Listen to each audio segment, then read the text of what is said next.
Direct from your nation's capital, this is Inside Washington with Congressman Dan Burton. A timely, insightful analysis of the news and views affecting central Indiana and the nation.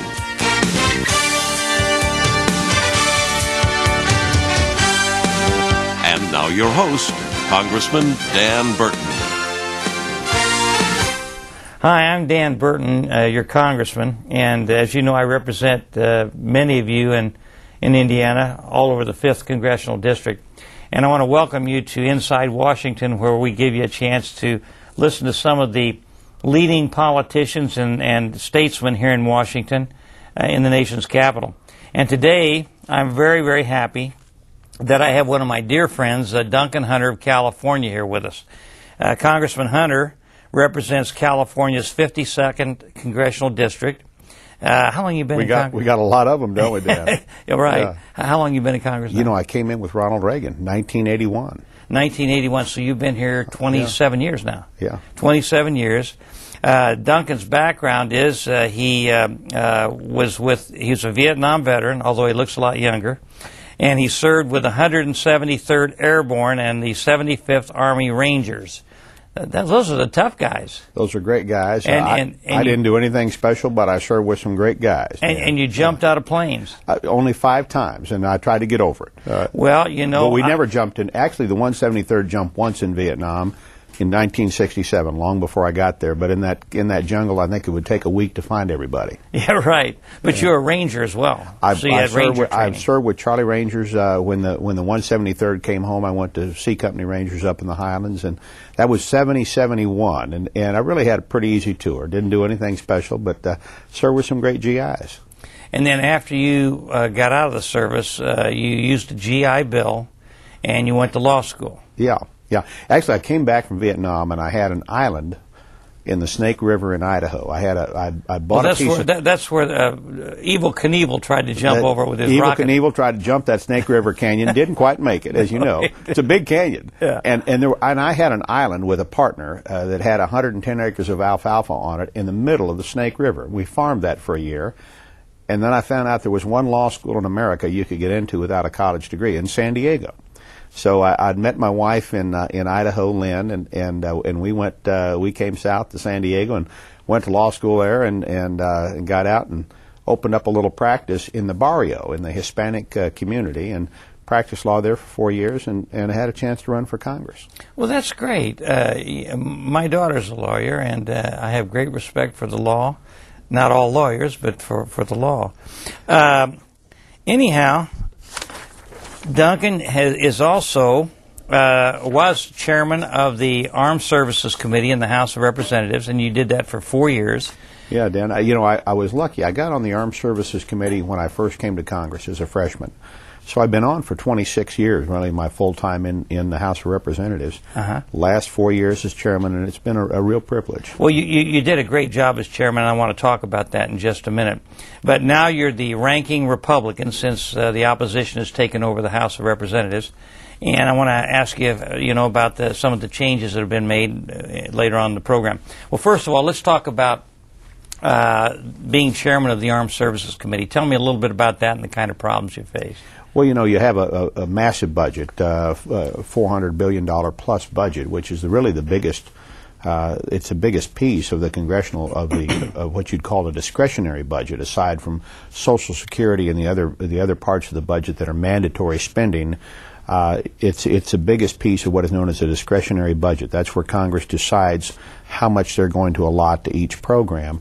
And it's a big responsibility. It's been a real privilege because we make the rules that oversee the armed forces and for example on pay and benefits and of course weapon systems and equipment, which is very important now that we're fighting this war against terrorists and we have 2 warfighting theaters that are hot wars right now, Afghanistan and Iraq. Yeah. Well, that is a huge responsibility, and that's why I wanted to have you on this week, because I think the people of this country need to know the process on how we get the money for the troops and the equipment, how we analyze those issues, Sure. and you as chairman of the Armed Services Committee, is the guy to talk to. So tell me a little bit about the situation in Iraq from your perspective, Sure. as far as making sure that they have the equipment. You know, an awful lot of people said, well, they didn't have proper equipment over there, and they've been criticized and so forth. And I know that you were in the forefront of making sure that they did get what they needed. Yeah, and Dan, I also had some insight into the warfighting theater because my son, Duncan, who you used to see running around the Capitol about 3 feet high, quit his job and joined the Marine Corps after 9/11, and he served 2 tours in Iraq. And so you get the inside story from if you have a son in the military, from the guys who are really there. And one thing that I've said for the last several years, because you'll have people that will say on national television, they'll say, well, our troops don't have body armor. And I make the statement on national television, and I've done it for years, and that is this. If you know anybody who doesn't have body armor, call me personally. And I'll just tell you, I've been making that statement for several years. I've never gotten a single phone call because all of our troops have body armor. In fact, we've got over 400,000 sets of body armor. And that's enough. We have about 142,000 people in Iraq right now. So we have more than 2 sets for each person. Yeah. And that body armor is the best. It is the best. It's real good. It's real heavy. In fact, if you add up all of the things that soldiers have to carry now and Marines have to carry, especially in that torturous heat, and it's really hot, and of course in the summertime in Iraq, especially, but also Afghanistan. And then Afghanistan, you have some very high elevations where the air is pretty thin, and you got to be in great shape. But we've gotten to the point we have so much equipment for our soldiers and our Marines that they're really weighed down. And so at some point, you want to make sure that you don't lose mobility because you're adding on all this equipment. But we are constantly upgrading our equipment. Now we've added 100 different types of equipment for our forces over the last several years. We have today we've got obviously the body armor. When I was in Vietnam, I never saw a piece of body armor. Nobody had those. A few of the tankers had what were known as flak jackets, but those couldn't stop rifle bullets. What we have today can stop rifle bullets. So we have body armor. We have new types of communications gear. We have the so-called ACOG rifle scopes that you can put on an M16 rifle that gives you better and more effective shooting capability. We have a lot of gear that helps the infantryman, helps the Marine. It's all heavy. Yeah. One of the things that some of our colleagues criticized was the lack of armament on some of the vehicles that was transporting the military personnel when they had these bombs go off in the streets that killed a lot of them. Yeah. Well, I can tell you, in the old days, what we have today are Humvees, and those are really big Jeeps. That is the successor to the Jeep. You won't see an old Army Jeep around anymore like you saw in World War II. In the year 2000, when we had this new administration take over from the Clinton administration, you had about 1,200 up-armored Humvees. That is, Humvees that had some steel on them, and those went basically to VIPs, or they went to specialized units. Today, you've got 25,000 up-armored Humvees, and those are the ones that are up-armored in the factories. And then so they've got a pretty good hunk of steel. They've got a good hunk of steel. But I'll tell you this. I'll tell you something I'm concerned about. When we started to see these roadside bombs, I sent our teams from the Armed Services Committee out to find high-grade armor steel in this country that we could pin to the sides of these Humvees, and we found it. But let me tell you, we only had one company left in America that could make a high-grade armor steel that we found. And so we have to import it? We had to import it until we got our production in this country up and running. But 20 years ago, you would have found 20 or 30 companies that could make high-grade armor steel. Well, let me ask you a question. Why is that happening? It seems to me things that we may need not only for these conflicts, but for future conflicts, we ought to have access to those within the United States. If we have to start going out of the country to buy equipment, we may have an enemy that's the only source for that equipment. What do we do? Let me tell you one thing that did happen that most people don't know about. We have a smart bomb, and a smart bomb is called a Joint Direct Attack Munition, a JDAM.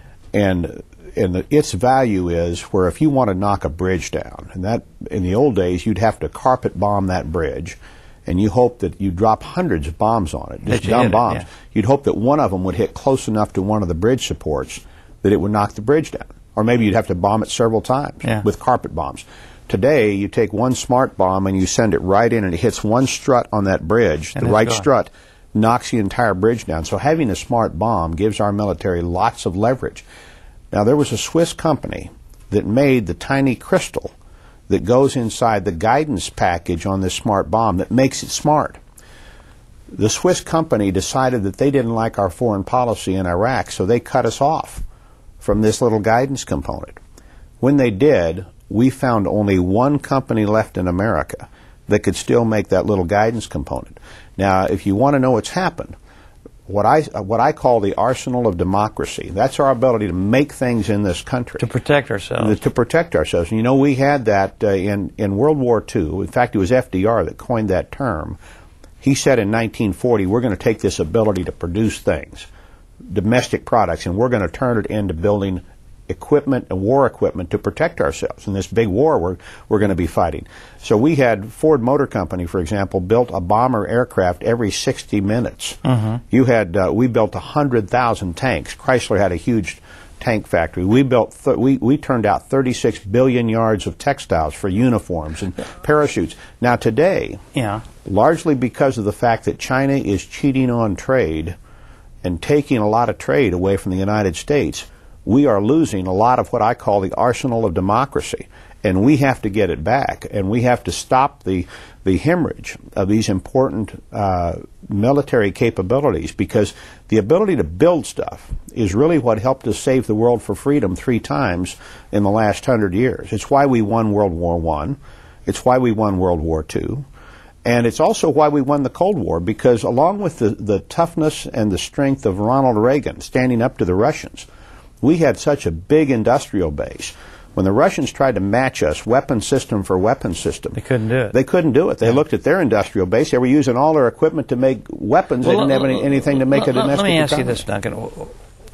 What can we do, or what are we doing now to keep to stop the bleeding, stop the erosion of equipment and technology that's going overseas to protect ourselves? Here's what we have to do. We have number one, we've got a bad trade deal with Communist China. Number two, they're cheating on the trade deal that they do have, and I'll explain it to you very simply.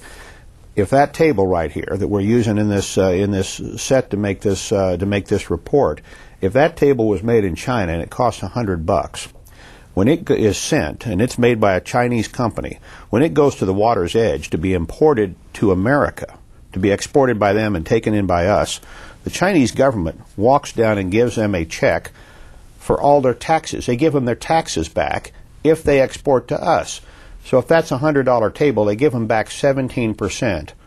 So they give them a check for $17, so they only have $83 in it. There's a subsidy. Now, it's a subsidy. Now, when we send a table just like that to be sold to them, and it goes into their country, China gives us a bill for $17.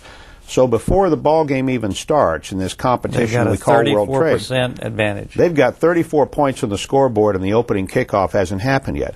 Now, just to make sure that the American company doesn't win in this thing we call World Trade, they devalue their currency by 40%. That means if that table is sitting in a showroom floor somewhere in the world, and let's say a Frenchman's trying to decide whether he's going to buy the American table or the Chinese table next to it, and they're both marked at $100. The Chinese government walks up and says, we're going to subsidize our table. We just had a markdown in aisle 5. Our $100 table is now $60. Now, wouldn't you rather buy it than the American table? That's knocking American products off the shelf around the world. It's putting us in a precarious position in a lot of it. I really share your concerns about trade, and we need to be hard-nosed in negotiating with the Chinese Communist government about trade. And I've talked to our trade ambassadors about that very thing myself in the past. But what I want to do before we run out of time is I want to talk to you about some of the very important things that the American people are paying attention to right now regarding the Iraq War and the war in Afghanistan. And you're the man on the inside that really knows the most about it on the Hill. So tell me what the situation is from your perspective on Iraq, for instance. We have a lot of my colleagues, our colleagues, that are saying we got to get out. They want to cut off the funding. Congressman Murtha is saying, you know, that we need to redeploy as quickly as possible. You're the chairman, or were the chairman of the committee that was dealing with these issues. Tell me why we need to be there, why we need to hang tough and defeat the terrorists over there, why we need to be very strong in dealing in Afghanistan and with the Iranians and other parts of the Middle East. I'd like to get your take on the whole situation. Well, first, you know, every time I ask myself, we see the question put before the Congress, is it right for America to be in Iraq? One thing that I keep in my front desk drawer is a picture of those dead Kurdish mothers holding their babies, also dead, killed in mid-stride by Saddam Hussein with poison gas. Chemical weapons. We got rid of a very bad guy. But you know, in the 60 years since World War II, we found that it's in our interest to expand freedom around the world. That's why after World War II, we had Douglas MacArthur gave a constitution to the Japanese government and stood them up as a free government. That's also why in Central America, when El Salvador was being threatened by the Russians, or by the communist guerrillas, supplied by the Russians, we provided a shield around that government and we helped stand up their military. It's in our interest to have a democracy like El Salvador in our own hemisphere. In fact, they're standing with us in Iraq. Similarly, it's in our interest to expand freedom in a very difficult, tough part of this world, the Middle East. And I can tell you, as a guy who has a son who did 2 tours there, it's tough, it's difficult, it's dangerous. I think it's worth it. Yeah. And here's what we're doing. Okay. We're basically following a 3-step process that we've followed since World War II. Number 1, you stand up a free government. We've done that. We've had free elections in Iraq. It's not a great government. It's inept. It's clumsy, but most new governments are. But it is a representative government that was elected. Number 2, you stand up a military capable of protecting that free government. Number 3, the Americans leave. Right now we're on step number 2, that is standing up a military capable of protecting the Iraq government. Now there's 129 battalions in the Iraqi military that Americans have trained and equipped. We've trained them, we've got small arms for them, we've given them communications gear, they've got transportation gear. 129 battalions. Now my recommendation to the Secretary of Defense and to the President is this: that we make sure that every one of those 129 battalions gets a rotation in a combat operation for at least 3 or 4 months. That develops them. That's like taking a basketball team and saying, we're going to play some basketball games to make sure that you guys know how to play basketball. The best way to stand up a military is to get them into action, get them into combat. That stands up their chain of command. It gives them unit cohesion, teaches them to be an effective fighting force. It also tells you if their unit commander will come when he's ordered to saddle up his troops and move to Baghdad. So I've given the Secretary of Defense a rotation schedule that's an example. They don't have to follow it exactly, but it's an example of how they can rotate in all 129 battalions. And some of the Iraqi forces have been in heavy combat and are doing very well. Some of them haven't gotten to the fight yet. They're in areas that are very quiet, where there's no attacks taking place. So my recommendation is that they make sure that every one of them gets a combat rotation. So and at that point, you've got a military that is battle hardened. It's got some experience, and when those battalions hit their stride, then you rotate out the American forces in the particular areas of operation and rotate in Iraq forces. That's how you should shift. That's the right way to leave Iraq. Okay. That's how you should shift this burden. Let me ask a question, shift the direction of this a little bit. The Iranians, we have been told through some of our briefings, have been either sending, not the government necessarily, but have been sending across the border terrorists in there to continue to try to destabilize that government and create a civil war that will be almost unmanageable. We have sent, the President has ordered another 22,000 troops in there to help augment and stabilize the very difficult regions. Tell me a little bit about what you think about that and what we ought to be doing. Well, first, the 21,500 troops that the president's sending. When we took this vote on this program, those troops, some of those troops were already there. The 82nd Airborne, 2nd Brigade of the 82nd Airborne, was already in Baghdad. They'd already arrived on the shore. They'd come over the line from Kuwait, and they were operating in one of 9 sectors in Baghdad. So this was a terrible thing, in my estimation, for the Congress to vote retroactively to condemn a military operation that your military forces are already carrying out. I thought that sent the first signal of retreat to terrorists around the world who are watching. You're talking about the non-binding resolution. Non-binding resolution. The only real effect of that was, I think, to demoralize our friends. And it sends a signal, wrong signal. And to send the signal to our enemies that they are affecting the American political process. And I think it's a bad signal to send. But with respect to the 21,500 troops, about 4,000 of them are going to the Marines in Anbar province. They've been asked for by the Marines.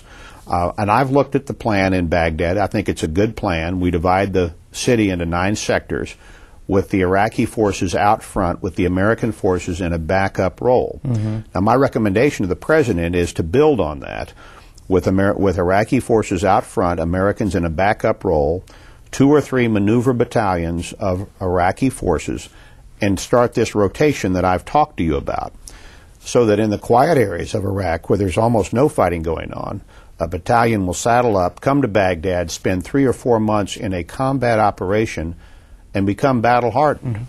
And then they can rotate back out, and another green battalion can come in. Now, the key to this is, even if you add the 21,500 troops to the 138,000 that were there before the movement began, you still end up, because we're taking a few out, with a few less than 160,000 troops. We had 160,000 troops in Iraq a year ago. A year ago, December, we had 160,000 troops. So people talk about this as a huge surge. We'll have fewer troops than we had in December 1 year ago. Let me just ask you a couple of other questions I think that would be relevant to my constituents, of interest to my constituents. And that is, one of the things that was said when we went into Iraq was there were no weapons of mass destruction. Of course, you and I know he was using chemical weapons and biological weapons, sure, and was trying to get a nuclear capability in the past. So, but I won't belabor that point. But in addition to that, when we went into Iraq, we were told there were no al-Qaeda terrorists there. I've been told in the last couple of weeks that there are thousands of al-Qaeda in Iraq, and the Taliban is right next door in Afghanistan. Well, beyond that, Dan, Saddam Hussein himself was a terrorist who killed people with poison gas, who hated the United States, at one time tried to assassinate the President of the United States, and who took troops into combat against our forces and killed Americans. So getting rid of Saddam Hussein, who was himself a terrorist, and getting rid of that capability, because when our forces came in 1991, and the United Nations did an examination of what he had then, the United Nations said in 1991 he was 6 months away from having a nuclear device. In fact, it was interesting that he would have attacked or gone into Kuwait when he was that close. But my point is on the weapons of mass destruction, too. Saddam Hussein had inventory records that said that he had 6,500 liters of anthrax. That's a kind of chemical weapon. His record showed that. His record showed that. You can put that much anthrax in 1 3/4-ton pickup with sideboards. Now, you had massive flows going back and forth across the Syrian border. Now, I live on the border with Mexico in San Diego, and the fact that they may report, the Border Patrol may report that they didn't catch any cocaine coming across yesterday doesn't mean no cocaine came across. It means they didn't catch any. Yeah. When I was there, in fact, when I was there in Kirkuk, a sergeant actually came in with the 4th Infantry Division who had personally stopped a truck with $100 million in gold bullion in the back of the truck, and it was only covered with a tarp. So you had all kinds of stuff going back and forth across that the border. Syrian border, yeah. Yeah, and so, I think what we have to do is understand that it's in our interest to have a free country that is a friend, not an enemy of the United States in that region. that will not be a state sponsor of terrorism for the next 5 to 10 to 20 years, and that is a freely elected government. That's in our interest to expand freedom. Now, it's rough, and it's tough, and it's difficult, and it's very dangerous. I think it's worth it. But we got to hang tough. Let me shift gears. We've got about 3.5 minutes to go, and you're so eloquent that I want to cover a couple What you're other saying things. is I talk too much. No, you don't talk too much. You're very good, very good. The border along Southern California in your area, San Diego area, where you represent, has been very porous, and you've been one of the strongest advocates in dealing with border security and stopping illegal aliens from coming across. Well, it's very simple. I build fence, and we built fence across that #1 smugglers corridor, that's the land between San Diego, California, and Tijuana, Mexico. That's where most of the drugs and most of the illegal aliens that came into the entire country and possible terrorists used to flow. Potential terrorists. And we built a double fence. That means a smuggler had to come over the first fence, cross a border patrol road, sit down with his welding gear, and work on the second fence, which is a very high fence with a big overhang. We have knocked back the smuggling of people and narcotics by more than 90%. We've stopped all the border murders that were on that section of the border. We've stopped all the drive-through drug people. And we have now written the law, and you voted for it, and thank you for helping us. We've written the law that extends the San Diego border fence 854 miles across the smugglers' routes of Arizona, New Mexico, and Texas. That's now the law. The President signed it, and when I wrote that, I put in specific times when it has to be completed.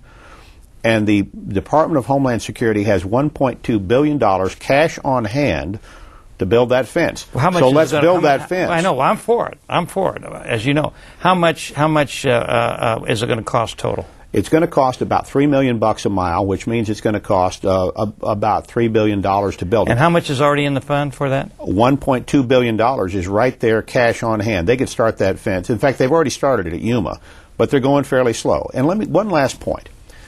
We pay $3 billion a year to incarcerate the 250,000 criminal aliens, people who've come from other countries, to hurt Americans. Those are criminals who have robbed, hurt people, committed crimes against property. We pay $3 billion a year in incarceration costs. We'd save enough money in 1 year to build 1,000 miles of border fence. Okay, I got you.